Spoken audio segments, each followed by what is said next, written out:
Okay, let me restart. Okay, so let's go here. So we have mentioned about the time-dependent potential previously. So there are two possibilities, two extreme possibilities. One is essentially rapidly changing Hamiltonian or rapidly changing potential, okay, the time-dependent potential, or slow-moving potential.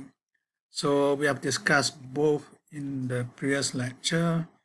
So today we are going to just go back to the slow changing, which is essentially what we call adiabatic approximation before this. So in other words, the time scale for which you have the potential, the time-dependent potential changes are slow compared to the changes made by the system, if you consider the system without that time-dependent potential, then you have a characteristic time for that Hamiltonian without the time-dependent potential.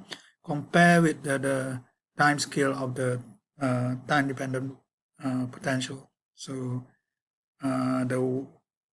if it's slower than the original system, then you see that it's a slowly moving, slowly evolving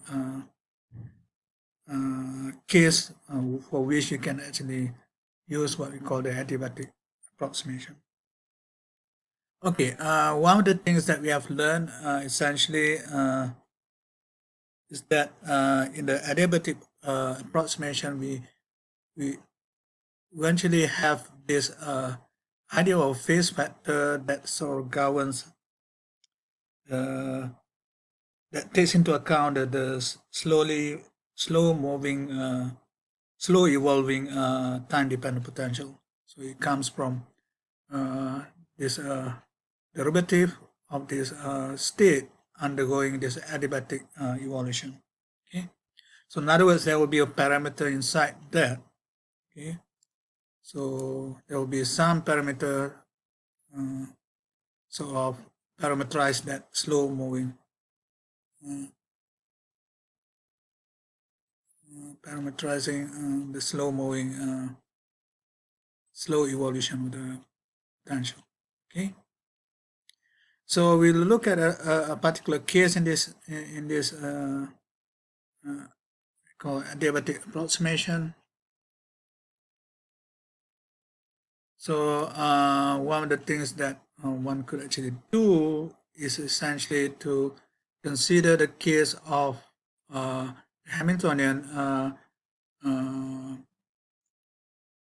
appended by some magnetic field, okay, for which the magnetic field sort of it's not constant with respect to time, but it's actually time dependent. But the evolution of this magnetic field sort of changes slowly. Okay, so one of the things that we have in those particular cases, then you find that the magnetic field could change with respect to the direction of no, where the magnetic field is actually pointing. So in other words, we can have the parameter that we actually have in that particular case will be some vectorial parameter. And then we assume that this is going to influence the energy levels. I think we have done this. And then also influence the state evolution. So if we just simply apply the previously phase factor that we are looking at, where we have this time derivative of the states, then one can actually substitute the time derivative here by using chain rule with the Laplacian with respect to this parameter r in the direction of r, and then the time derivative of r with respect to t. And one could actually, when we do this inside your phase factor, inside your phase factor is actually your exponential of that. Okay, when you put this inside your phase, then the integral with respect to t will change to an integral with respect to r, and this essentially gives you a line integral. Okay, and the line integral will follow a particular path, and one which is of concern to us is essentially a closed curve. Okay, so just move along, and then once you have that, one can actually use Stokes' theorem to change the line integral to a surface integral. Okay, and when you do that, you have this curl of this field. So I should mention this. We can regard this as a field that depends on this vectorial parameter r, and when you apply the Stokes theorem, then you have the curl of that field, okay, which is similar to the kind of formula that you have for magnetic field. Excuse me while I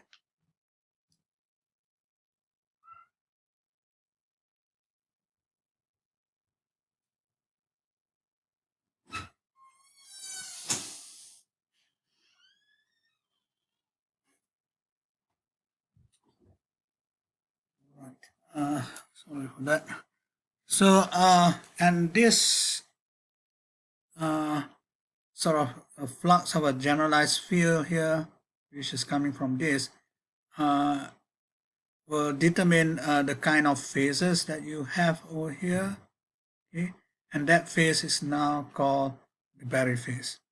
Okay, so one could sort of get a better expression for that by looking at how this makes an analogy with the case of a magnetic field. So in the case of magnetic field, one could actually use some kind of a gauge transformation. Yeah, probably you have not seen it in this particular course, but you have seen this in say special relativity course.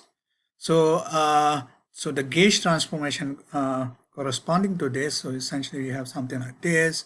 Okay, so this gauge transformation is related to the case of multiplying a phase vector. Okay, so in other words, gauge freedom inside your quantum mechanics is related to the freedom that you can actually multiply to the state vectors. Okay, and once you have that, you know, the previous discussion about Barry phase will apply over here, and this Barry phase, so to speak, will only depend on the geometry of the path. Okay, so and this phase usually why why Barry phase is actually only known sometime in the early 1980s because initially they thought that these phases are not important, but you can actually measure those. So that's why the concept of geometric phases only come slightly in the later periods of 1970s and 1980s. There are some precursors of Barry phase, which is things like honey angles and things like that. But I'm not going to go to that. Okay. So what we like to do is to be able to evaluate this flux, so-called flux of this. Okay. So here essentially you have the flux of the gauge field, and what one does is to substitute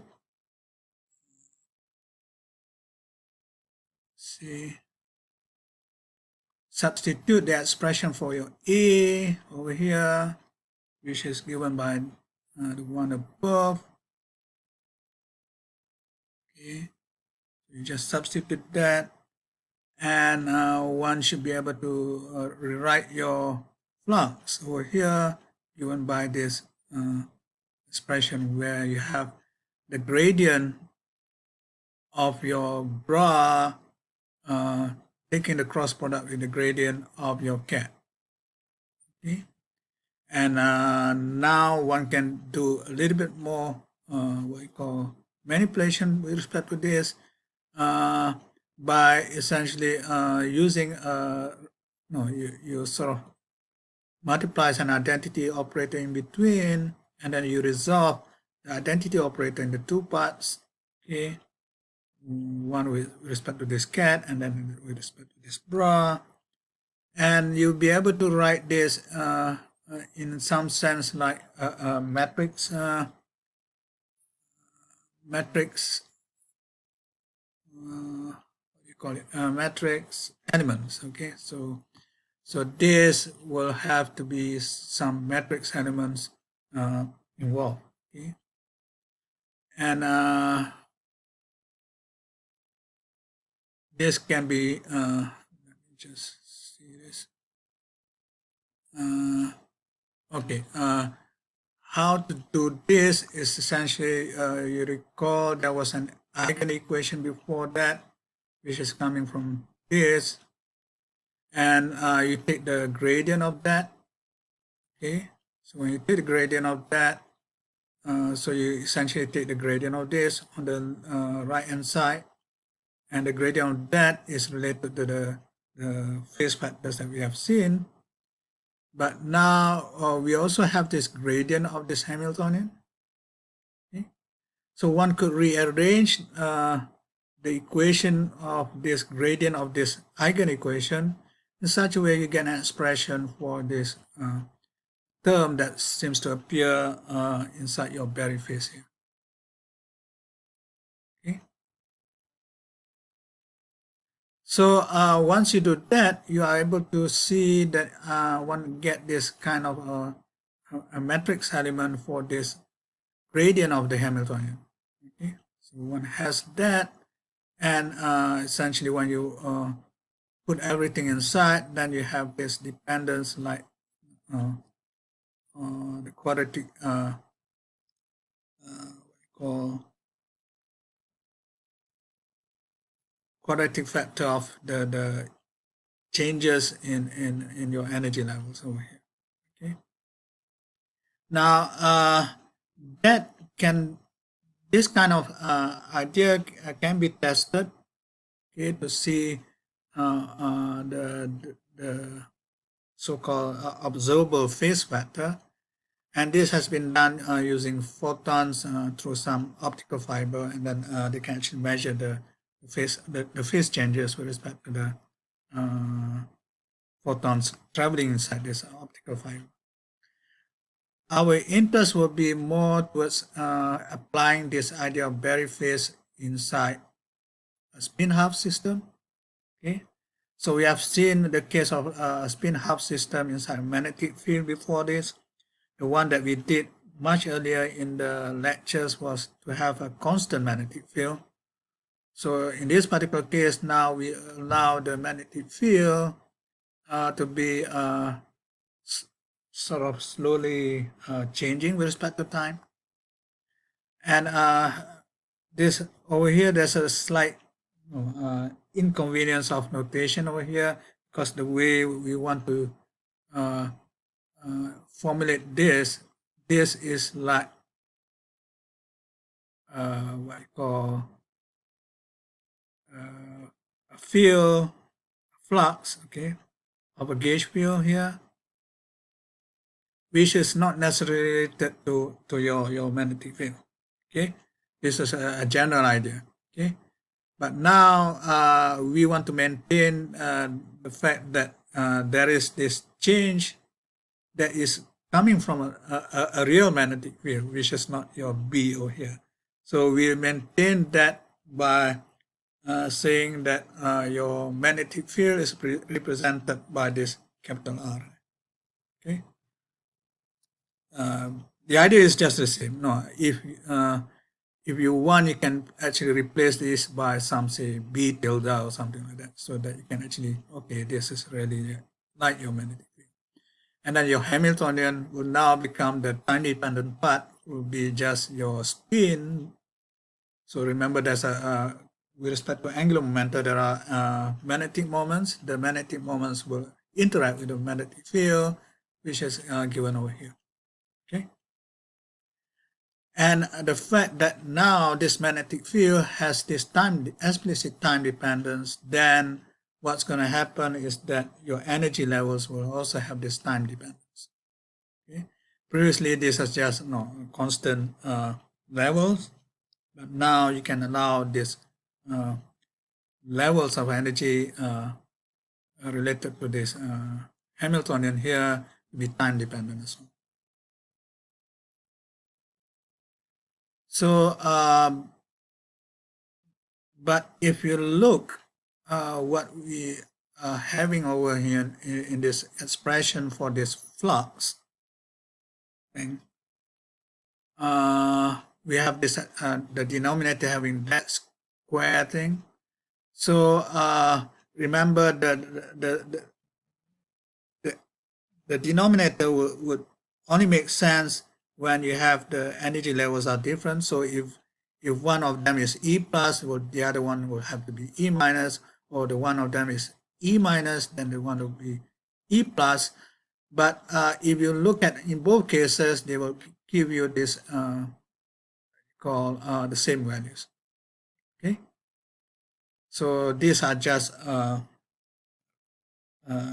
substituting the denominator, and then for the numerator you have to do, remember, you have to do the gradient of the Hamiltonian. But the gradient of Hamiltonian is quite easy because your Hamiltonian is now already taking the dot product with respect to this vectorial parameter, which is like your B previously. Okay. So then your gradient here will just give you the spin operators. So in other words, what we need in this particular case will be, this will be a spin operator, this will be a spin operator. Okay.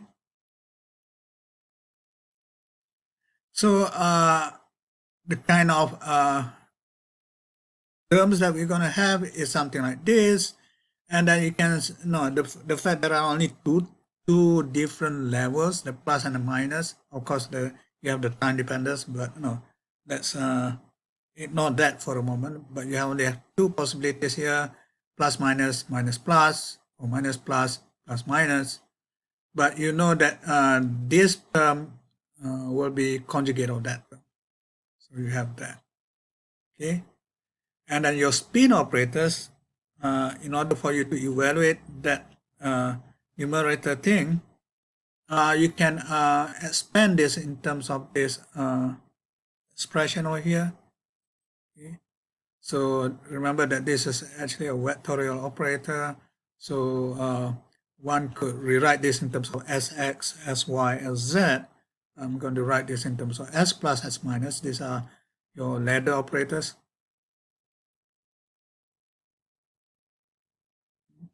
Same here. And then, of course, your Sz. Okay.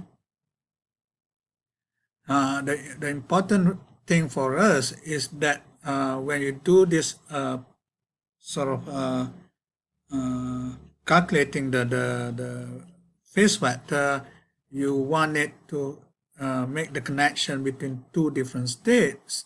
So the only one that can allow you to connect between two different states are the one involving the what you call ladder operators. Your Sz will actually give you will make connection between the same states. Okay. So in other words, taking all of this into consideration, so you can put this inside your expression for your B previously. Okay. Now this is now spin operators, and then you use the fact that the only relevant thing that you must have over here will be the ladder operators. Okay. So finally, you get to the point of being able to write this as follows. Okay. Over here, okay, one could even generalize this further. Remember the way we think of the previous case of the constant magnetic field, we allow your magnetic field pointing in some direction here. So this is, say, along the Z direction. But you can now, okay, there's nothing forbidding you to change this in a general direction. So in this particular case, one could take the direction of R itself. Okay, so that will make it more general than the one above. Okay.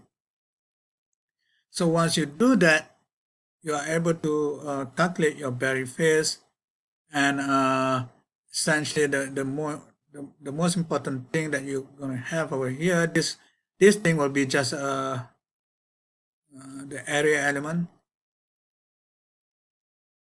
Okay. R squared over here will be what you call,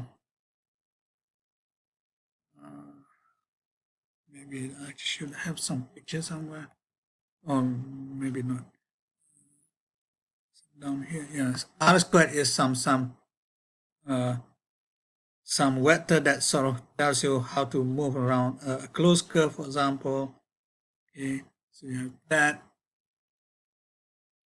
and one can define the area element over R squared. Remember, if you remember, this is like, okay, if this is surface area element, then when you convert this to, say, spherical polar coordinates, then you have your Jacobian here. So you have your R squared times d omega. Okay, this is your solid angle.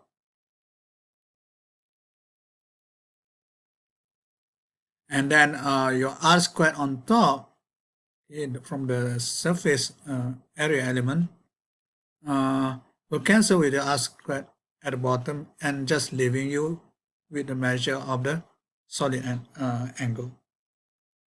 Okay, and the solid angle essentially just tells you about, okay, how you traverse along the curve. Okay. So in other words, what we have is essentially a geometric quantity here that depends on the solid angle. Okay, and the other interesting thing is that you can see that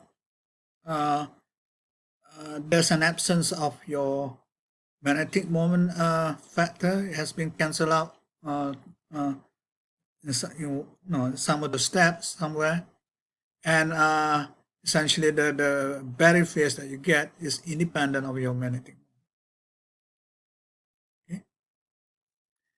So so people start to analyze this theory, and immediately after Berry made this analysis, then they have done some experiments with respect to the spin system, and essentially it agrees with respect to the results. So you have this level here, which depends on your gamma. Your gamma is going to be dependent on your sort of coupling to the time-dependent magnetic field.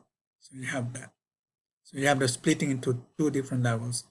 Unlike previously over here in the old case, you have only a constant level there. Here you have this varying possibility coming from your potential.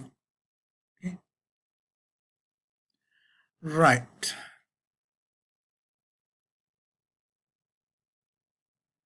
So another thing which is related to this geometric phase is the idea of Aharonov-Bohm effect. This was actually covered inside the book earlier, but essentially the idea is just the same. So remember, your gauge freedom is coming from your gauge freedom translates inside quantum mechanics through this phase factor. So here's a wave function here. So you can think of your electrons moving inside your magnetic field. Okay. And then essentially what happens over there, you get essentially this quantity here, which is correspond to your flux of your magnetic field inside this particular area of this loop. Okay, this is C. And again, as before, one can do measurements with respect to this. Okay. But what is important in this particular case of a Aharonov bomb effect, there is a condition that seems to appear when you analyze this using your integral theorems, is the fact that there is a quantization condition that seems to correspond to an idea of an effective magnetic monopole. And now how this thing comes about, let me just, I'm not going to go into details over here. The idea is like, so you have, suppose you have this loop traversing over here. So instead of having a particular area element over here, I'll think some area element that sort of covers the top part, another area element along the same curve C that covers the bottom part. Okay, so this is going to be your A1 here, this is going to be your A2 here, and then I can make combination of this A1 and A2. Okay, by so let's stick over here. For example, you have B dot dA over A1 and B dot dA over A2. So I can combine them both by bringing it to the other side, for example, and then essentially what's going to happen, you sort of combine both surfaces to give you a kind of a closed surface. Okay, and that gives you some condition. In order for you to have that, you have to have some compatibility condition of this, whatever you get from this surface and whatever you get from the surface below. There must be some kind of compatibility condition which is given by this 2n pi, where n here is given by integers. Again, I'm not doing this thing in full here, but I'm just describing it so that you have some physical intuition of what's going on. Okay, so in other words, the two different surfaces can be given by this two different B plus and B minus. Okay, and one could actually consider these following gauges: one for the top one and one for the bottom one. Okay, and then you take the difference between the two when you bring the one of the term on the other side. Remember that this is coming from A dot dr now, which is related to your B dot ds. Okay, so one can bring it on the other side, and then you'll be able to see that, okay, this will depends on this quantity here. Okay, I should mention that. Okay, I should mention another thing. Why is it? Why do we call it magnetic monopole? Is it should be somewhere here.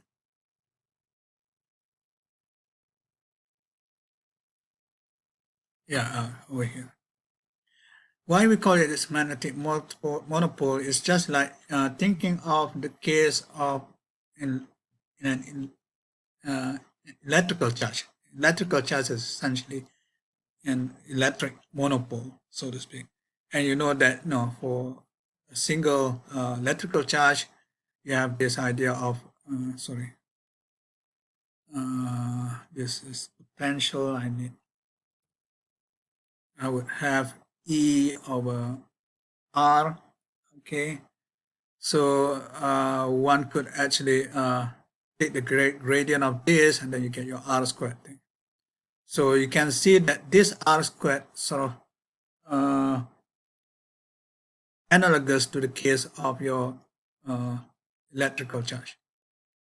But instead of the electrical charge, now we know that this is supposed to be a magnetic field. So we proceed the idea of a magnetic charge, which is given by EM here. Okay. Just purely from the viewpoint of making the analogy with the case of an electrical charge. Okay, so you have your magnetic charge, and when you take the difference between the two, you get that, and this will translate to this phase factor on your wave functions. But in order for this to make sense, one requires that this is just a trivial phase factor, and that requires you to have this thing will be just like 2 pi kind of thing, and then that will give you a trivial phase factor. Okay. Otherwise, you have a problem of your wave functions is not single valued, so you need to make it single valued so that this becomes like that, and then this is just a trivial phase factor. Okay. So finally, we get to this idea of you have this idea of the electrical charge multiplied by the magnetic charge is somehow related in a way that the quantity that you multiply here is essentially an integer. So if we look at the original paper of Dirac on magnetic monopoles, essentially it's the same thing. Okay. Right. Okay. Now we can start to move into the time-dependent perturbation theory. Okay, this is another section of the book of that particular chapter on approximation methods. So recall again when we did introduce the interaction picture, we have this particular equation over here. Remember, there are two different factors that which is time dependent. One is coming from your things like this, exponential I A N T, H bar, and this is coming from some known Hamiltonian H naught. So this comes from H naught thing, and then the other time dependence is coming from your coefficients over here. Okay, we have done this when we introduced the interaction. And when we try to solve this, put inside your Schrodinger equation, you get this kind of equations, which is essentially what you call a couple differential equation. Now, for simple cases, one can actually solve this. We have seen it in the case of the two-level system. But generally, this will be a difficult thing to solve. So when this thing becomes difficult, one will introduce a kind of a different approximation method over here, which involves what we call a perturbation expansion. So you have your zero order perturbation term, first order perturbation term, and the second order perturbation term with respect to what? With respect to the parameters that parameterize the time dependent potential. Okay, so one should now try to do this, okay, and essentially try to obtain the solution for the time dependent perturbation theory. One way is to actually do this bit by bit. For example, we start with some initial condition over here, plug this inside in this equation, okay, then I should be able to get the relationship between the first order term with the time evolution over here, okay, and then you'll be able to solve that, and then you get your first order term by integrating the differential equation, and then this will again changes with respect to time, and then you can get again from the same equation. I'm not showing the details here. You have problem, you can ask me at some other time. I've not actually derived the whole thing myself, but the idea is you can actually do this. Okay, you start from the lowest order term, get the first order term, and then get the second order term, just like when you do the case of your time independent perturbation. Okay, so that's one way to do it. The other way to do it is to use what we call the interaction picture, where you have your evolution operator,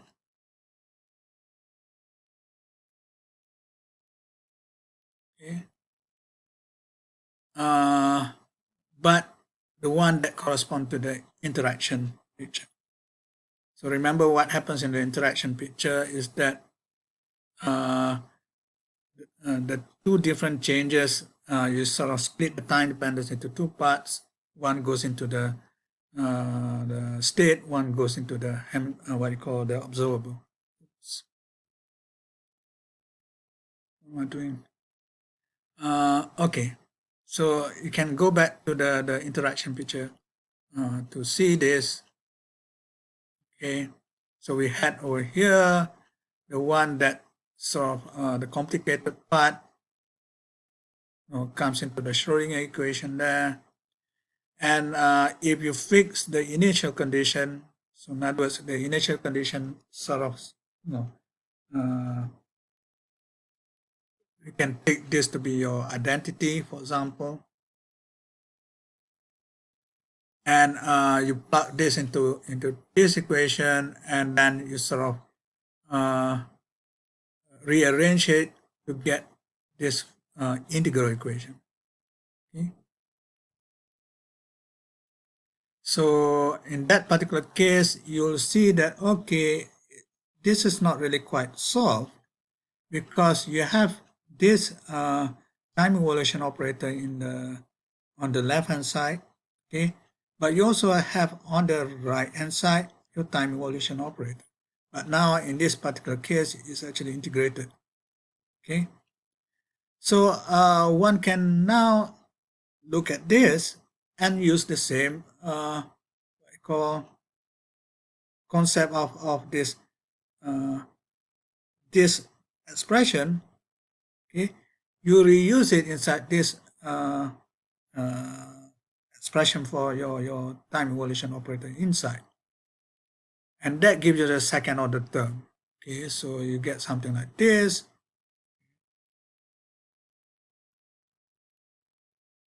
So that sort of is an expression for that.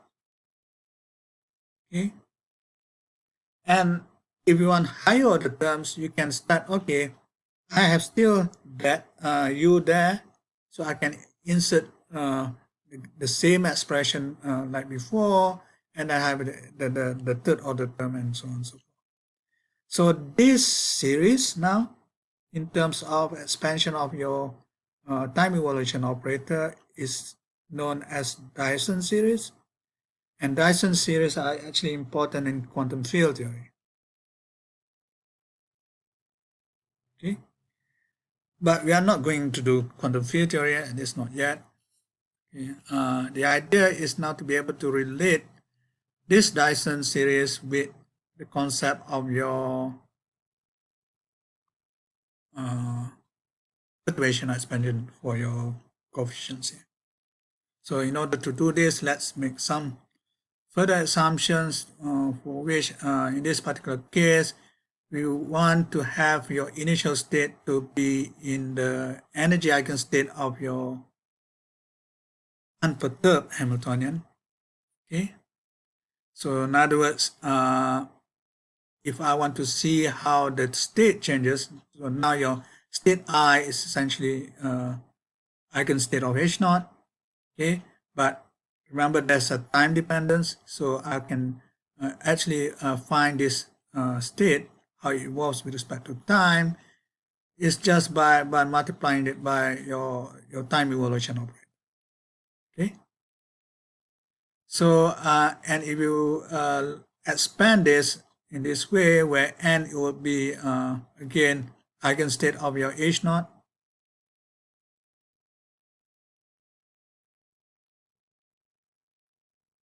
then what you have over here is your coefficient. Okay, so there, if you compare with the expression before, then I can actually make the identification of this coefficient over here with your time-dependent coefficient CNT. Okay. Again, one need to be able to do this precisely. So here is just some connection between the time evolution in the Schrodinger picture with the time evolution operator for the interaction picture. So you can, these are just simple steps. So essentially it looks like this. Okay. So the change over here is coming from your unperturbed Hamiltonian. Okay. So if you look at the kind of elements that you have before, let's go back.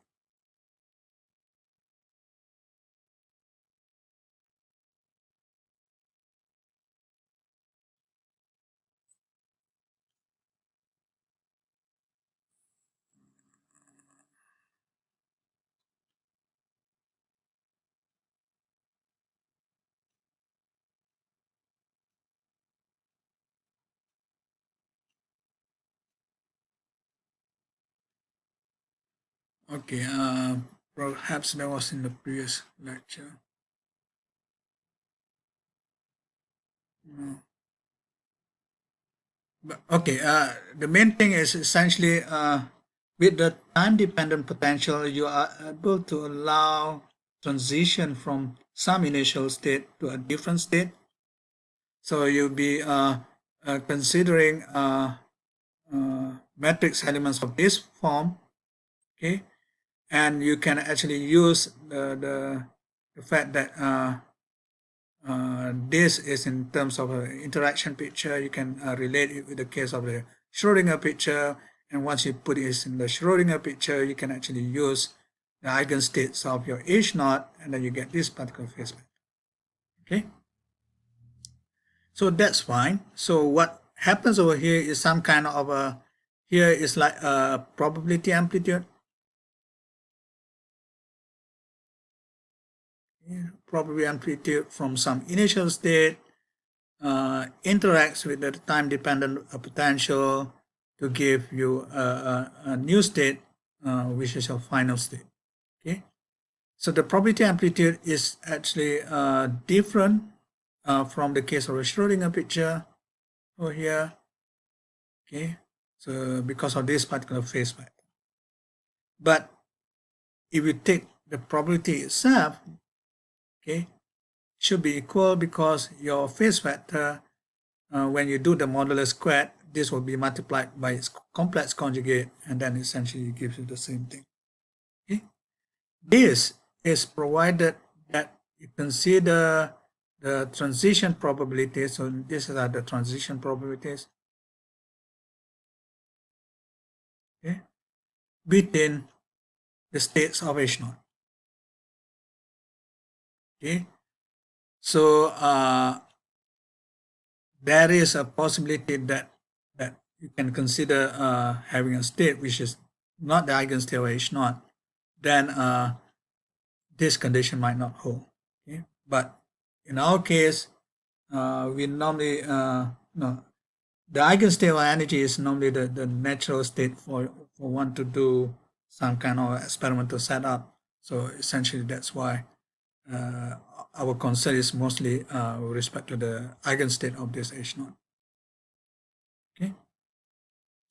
So once you do that, and then you adopt some phase convention, because remember, anything multiplies this state by a phase factor. Okay, this is just the same as the state itself. Okay, so one can actually adopt a particular phase convention in such a way that this becomes that. And the reason why you want to do this is essentially to make things look simpler inside your interaction page. Okay, so this is just simply your I. Okay. So once you do that, then you can actually just write down your evaluation operator for the states in the interaction picture in this way, compare this with that, and that gives the thing that we have mentioned before, that you get your time dependent coefficients in connection with your time evaluation operators, which is actually related to your time dependent potential. So now what happens with this, instead of using the previous comparing different, remember the ones that we had before, using this kind of is it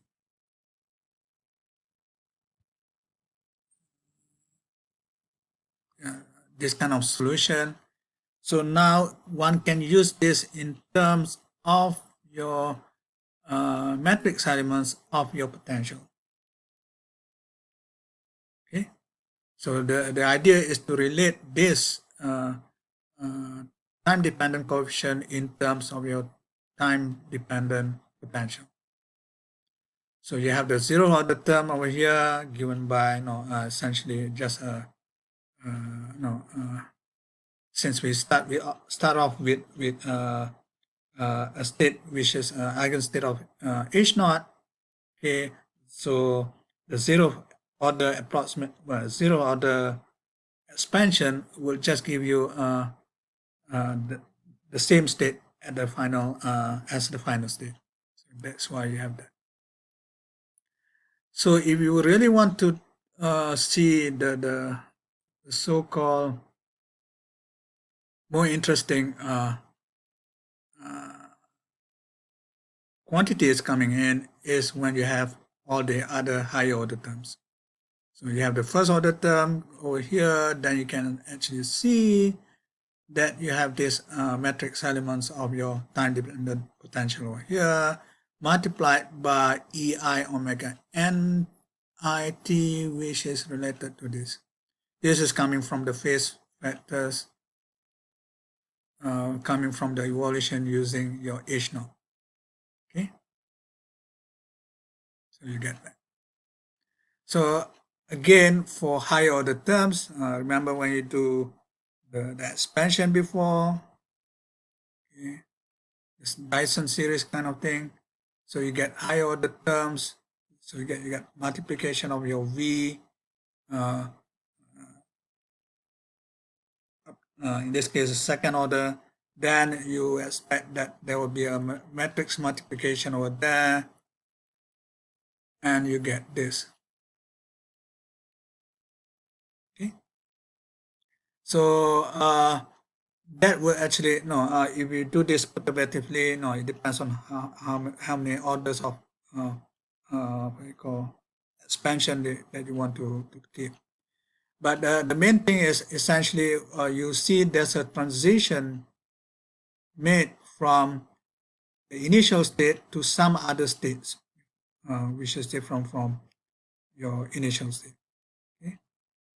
So the total probability will be now given by, since this one actually just gives you, doesn't give you any changes.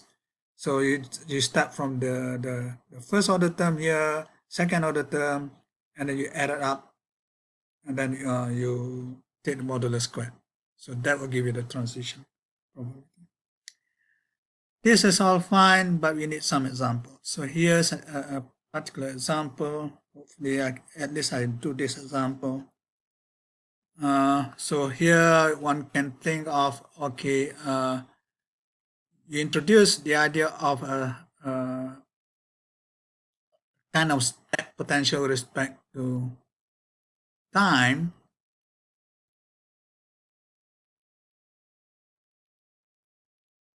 Time dependence.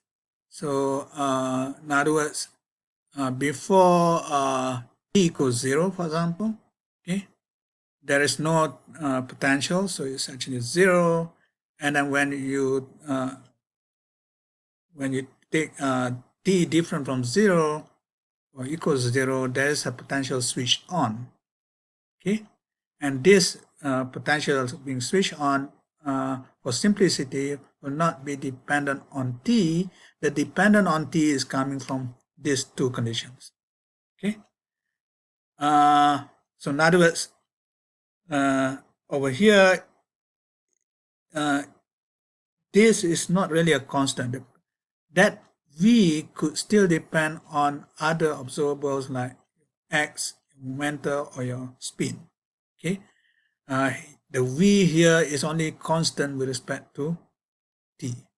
Okay, so if you do this and apply the time-dependent perturbation theory, so the zero order term, as before, we consider the case of your identity here. So in other words, there's no change in states.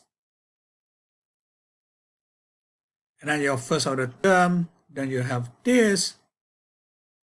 Okay, this is your matrix element connecting your initial state to some state n. Okay, and then there will be some phase factor coming here. And also your denominator will also depend on this energy levels, which is also involves some kind of the time dependence part. Okay, so there are two things involved. So you would take this is essentially your probability amplitude. Okay, your coefficient is your probability amplitude. So for probability, then you take the complex conjugate multiply with the coefficient, then you get this equation. Okay, so you get this modulus squared, and then this is also modulus squared, because you're treating things, well, you're treating CNI 1, sorry, CN1 star CN. Okay, so you get these square terms, and this one can be replaced by a sine squared. Okay, so what happens in this particular case is that there is this possibility of exchange of energy coming in through this time-dependent potential. Okay, so one can plot this, okay, in this way. So you can see that, okay, at this will give you, a peak at omega equals 0, which is essentially just saying that your En is equals to Ei. Okay, so you get the maximal, the largest peak over there, and then you have the other one will comes from your sine squared, so there will be oscillation with that. Okay, and for if one considers the case, how shall I say this? So this is like your, in a way, this is like your well, it's not a Gaussian function, but one can start to think of, okay, what would be this decay kind of thing, and then one can actually find out, okay, what's the possible measure of the width. Okay, so in that particular case, if you allow, let's say, over here, your peak is given by your t squared. I should actually do this before, but so okay. Let me just go here. If you have your energies more or less equal between the initial state and the final state, what can happen over here is that this is going to diverge really, but let us think of this. What's happened over here? This En minus Ei is going to be small. Okay, so when this is small, and I have this sine squared over here of a small thing. Okay, so I can actually make an expansion of your sine squared. Okay, and that expansion of your sine squared gives you a En minus Ei square t squared.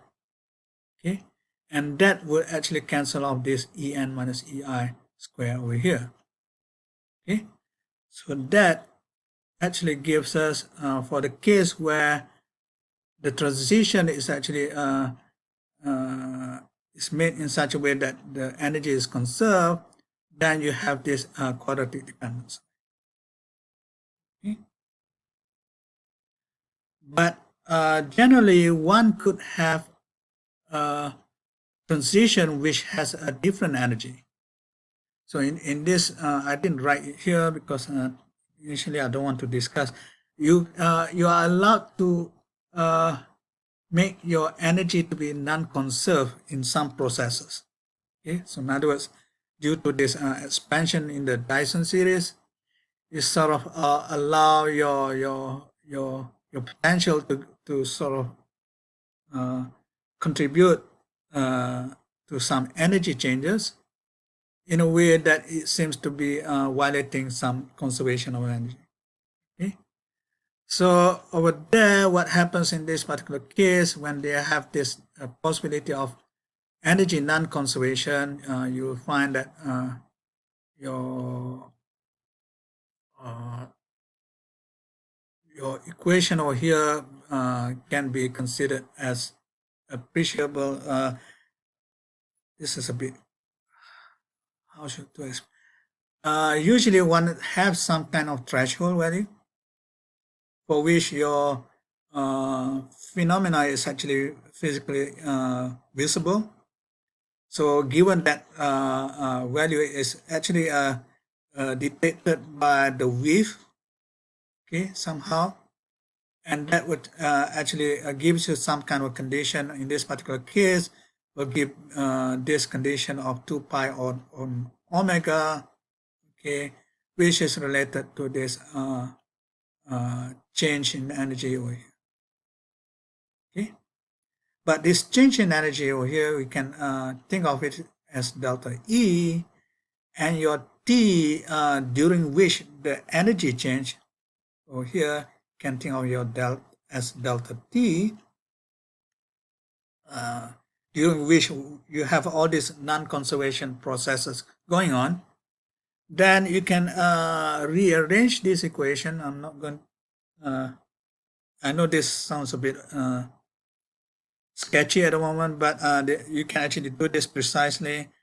Then you can actually rearrange this equation, and you find that this amounts to this. The other uncertainty principle that you probably have seen before, okay, which is involving your delta E and delta T.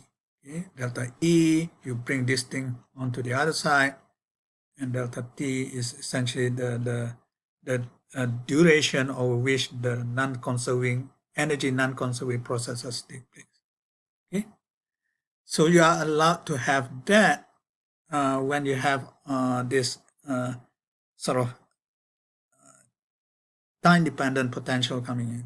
And this time-dependent potential is just a very simple thing because you just have only this kind of thing. Okay? Like a switch on, switch off. Okay? So you get this so-called energy non-conservation processes. It's really like a virtual process, sort of contributes to the whole physical process. Okay? And this can be made even more interesting when you go to here. I don't have the notes yet because I'm still typing it. But no, if I don't type this in time, you can just use this particular book. Over here, what one needs is essentially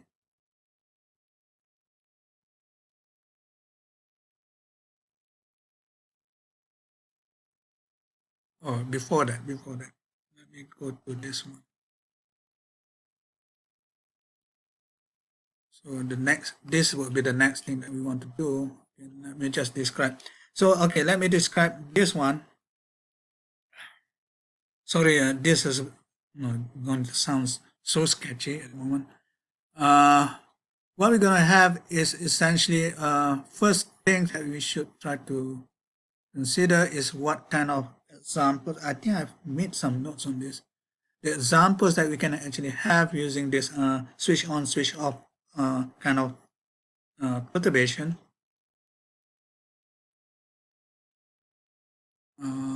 Is this kind of thing. So here is you have some initial state, okay, so of scattering of some interaction region here,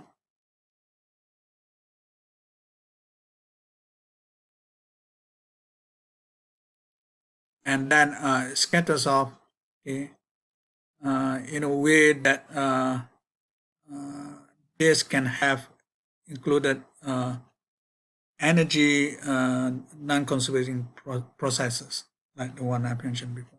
Okay? So one can actually do this for this particular case of elastic scattering of your electrons.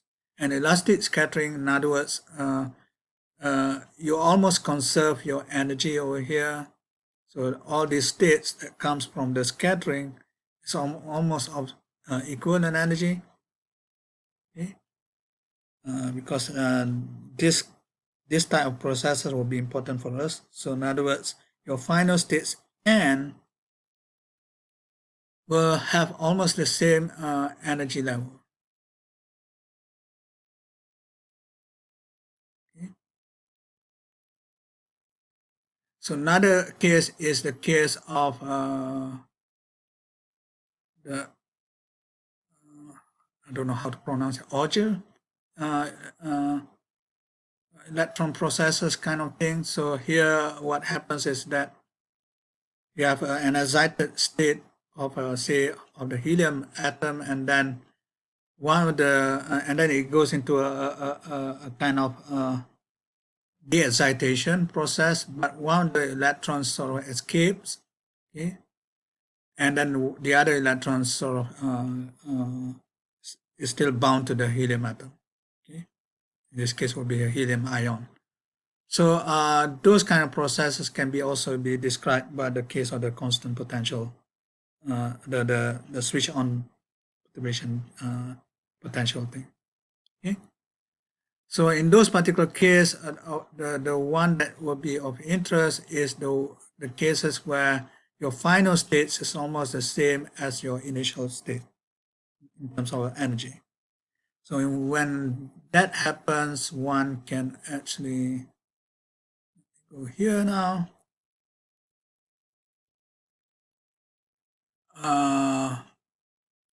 One can essentially make this sum of this, say, let's limit ourselves to the first order term, and then you have to sum over all possible n energy levels. Okay, you remember you have this final state, which is going to be labeled by some quantum number n. So you need to sum over all this n of this, say, in this particular case, is the first order transition probability and transition probability. Okay, so because the fact that all the states are almost of the similar energy, normally one is sort of introduce the idea of a density of states. Okay, so you put it as a probability distribution over here times the measure or the yeah, well, I mean this is like your the E thing, but now this is actually infinitesimal, so you can actually integrate over the E of this probability distribution. Okay, so in this particular case, what happens if you just put all the things that we had before? Remember, we had that sine squared term, so you had the matrix element of your potential over here. Remember that this is not, you have to remember this N and L thing is possibly dependent on your position, for example. Okay, so this is not just constants. So, but we can do the fact that this is actually where the time dependence comes here. You can take some approximation by taking the limit of t goes to infinity. When you take the limit of t goes to infinity, this equation becomes like a Dirac delta function. Okay, this is coming from you have done the various form of your Dirac delta function. One of them is actually that. Okay, so you can substitute that, and then essentially you are able to calculate your transition probability. Okay, and you find that you have your linear time here, which is what you expected before. Okay, and if you what people do in the experiments is to consider the transition rate instead. So when you do the rate instead, you take the time derivative. Okay, so when you take the time derivative of that, you essentially just get this one.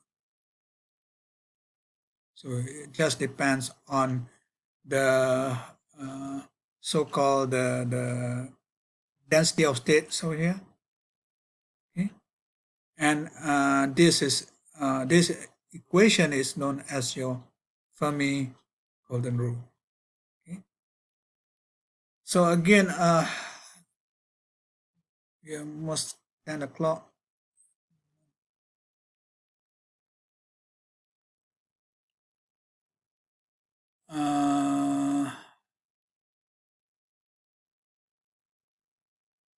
Okay, probably I will just say a few things qualitatively. So if you go to second order term, you get the higher order term which multiplies the two potential matrix elements. Okay.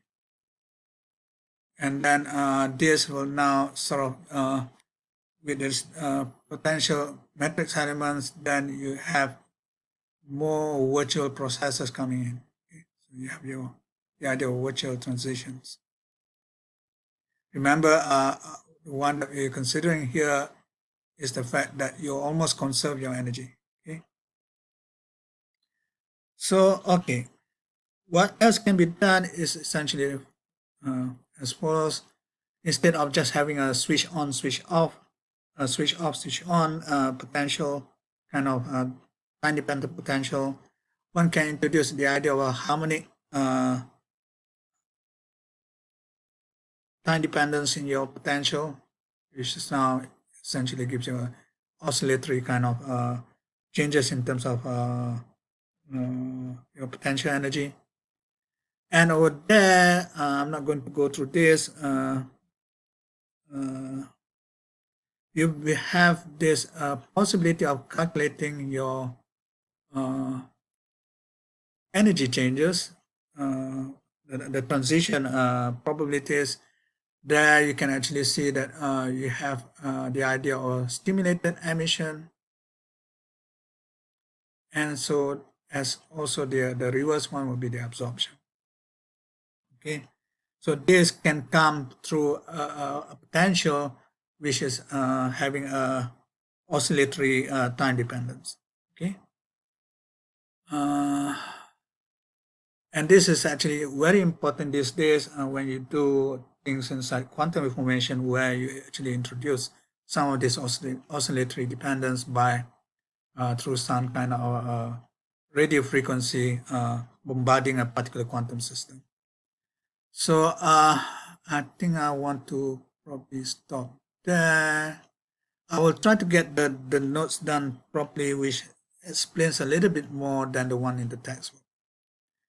The rest will be applications of this. Okay, so I'm not quite sure whether I want to put this as part of your final exam or not. Probably I will try, depending on uh, how my questions are going to be done. Okay, tentatively we stop here.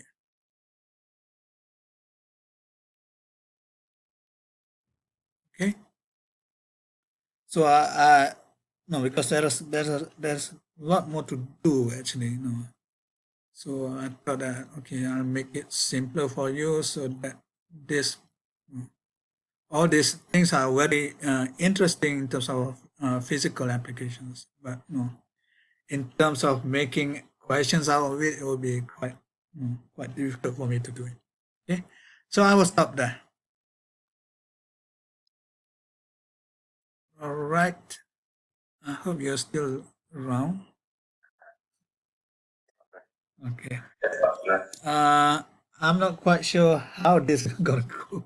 I will try to get out the assignment questions. Sort of, no, you don't have to submit it, okay, but the questions will actually help you prepare for the final.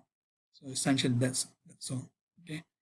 And I should also give you a quiz because I need to have this variety of assessment, different ways of assessing your learning.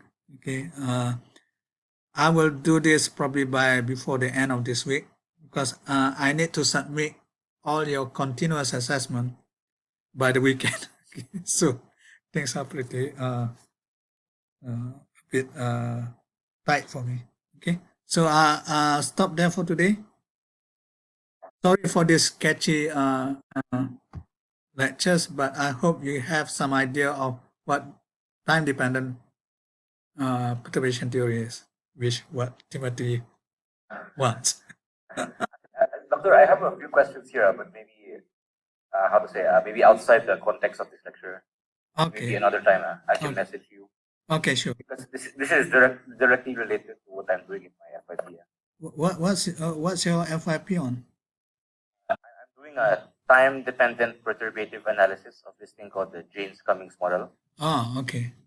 So that will probably involve the harmonic perturbation thing. Something like that, Doctor. But I'm still contesting which version of the perturbation to use. Okay. All right. Okay. Maybe when you have no, probably we concentrate on Finals first. Another time. Okay. By the way, I mean, I'm also know if you feel you want to do more from this particular book because I think I really want to get into direct equation. Okay, but somehow I think it's just too much. Okay, probably when I have a better set of more stable set of notes. Uh, anyway, I'm retiring anyway, so so in the future, if I have a stable set of notes, I will be better prepared to get this particular course. Okay. So at this stage now, I don't have a stable set of notes because I rarely teach this second course because usually there are no takers. Okay, I hope you enjoy the courses anyway. So all right, maybe I should take the attendance, I suppose. Two of you. Upload the remaining lectures on. Oh yeah. I think the last one was lecture 11, Doctor. Yeah. Oh yeah. Okay. Okay, I'll do that. Okay. But if no, if let me just mention this so that if you want to be what you call to have an early preparation, just read the book because I'm uh, normally what I do is this. Okay, I read several books. Okay, and try to find the best set of ideas to put together. Okay, but I don't have time to do this. So in other words, I'm following strictly the Sakurai's book.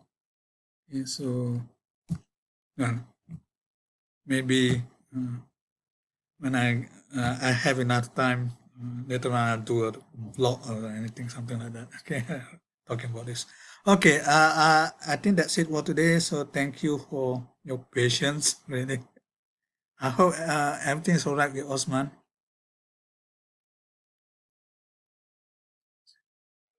Hope so. Okay, okay, okay. Bye everyone. Thank you. Thank you, Doctor.